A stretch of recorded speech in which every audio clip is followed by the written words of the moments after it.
आमा उनकी भाउजू पनि उनी पो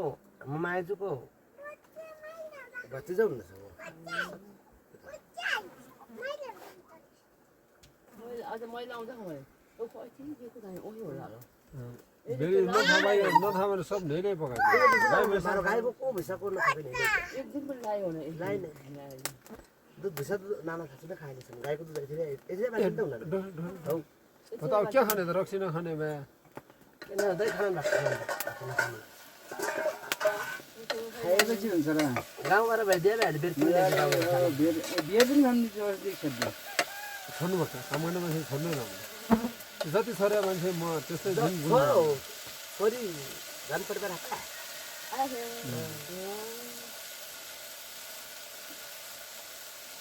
अब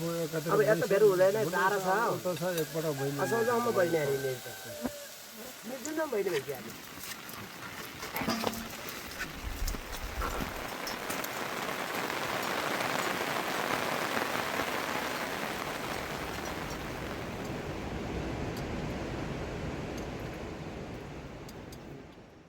सब टोलीहरू जागिन जान लागिरहेछ हो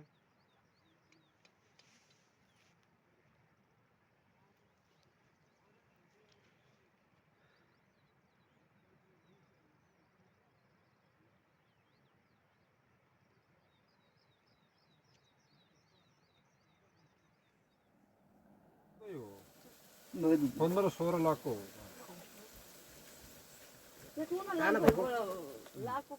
अब हिजो त तागिकन हामी 50 बेच्यौँ तागिकन त गयौँ कसैमा त गइरहेछ उनले पनि उनले पनि ठेक्का दिएछन् तात्तेलको गोतामेको लासु हुन्छ हिजोबाट भेट गयो पहिलोचोटि आए बेला जुम्ली थिए उनले फसाइदिएको थियो भागेको थियो सुरुमा आए बेला उनले जुम्ली भाग्दाखेरि फेरि आएर आउनु लाग्छ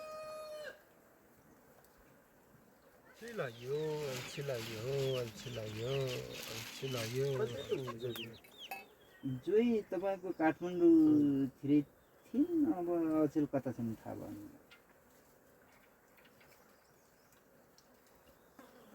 अब तिनीहरू माथि जिरी गाउँमा बस्छन् म तल परे लिम्सा पालिकामा छु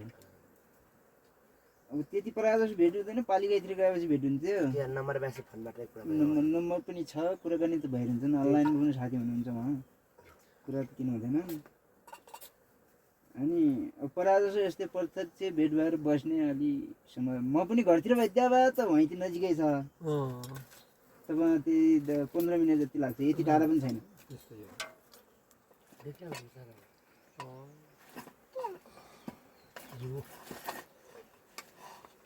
के लिने दुध लिने कि दही लिने दही पनि लिनु पर्ला दुध पनि लिनु पर्ला अहिले त त्यो नानी 1-2-3 दिनसम्म खान्छ नि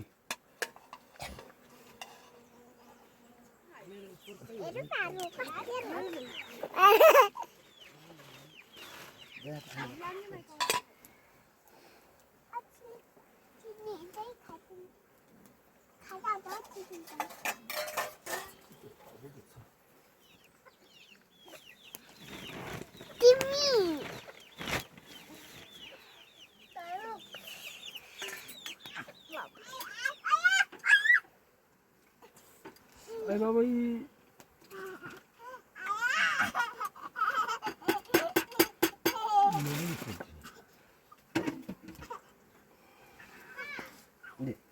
बिन्तार एकदम खिर खानु बनाउनु पर्छ खिर खानु बेलाको किन अब आज तपाईँको बुहारी फोन गरिरहेको दुध चाहिँ के पर्छ फोन गरेर आज दिल्ली खिर खानु पर्यो भन्ने सोचेको हाम्रो के कस्तो हुनु लाग्यो भन्नुहुन्छ भने ठेक्काले नै सालाले खतम ठेक्का लियो अब हाम्रो ठेक्कामा घाटा पनि छ दिदी घाटा भन्नाले पनि तपाईँ कस्तो भयो भन्नुहुन्छ भने 1,50,000को ठेक्का 1,50,000मा पुरै तपाईँको चिनाई त्यहाँबाट भित्र डिभिसी भित्र लिम्ने बाहिर प्लस्तर माथि टिन ढोका पल्ला दारसहित गरेर 1,50,000मा लिँदाखेरि तपाईँको 600 रुपियाँ पनि सुक्खा ढेर नबस्ला जस्तो छ त्यो भएपछि हामीलाई यहाँ दुःख गरेर फाइदै थिएन त्यही भएर अब हामी त्यो घर निर्माण गरिसकेपछि अब कति हुन्छ अरू काम केही भेट्यो भने त बस्नु पर्ला भन्नु अब आइगयो अनि अब तल व्यापार हुने समय पनि गइसक्यो पाहुना खाने उनले पाहुना खाने उन अनि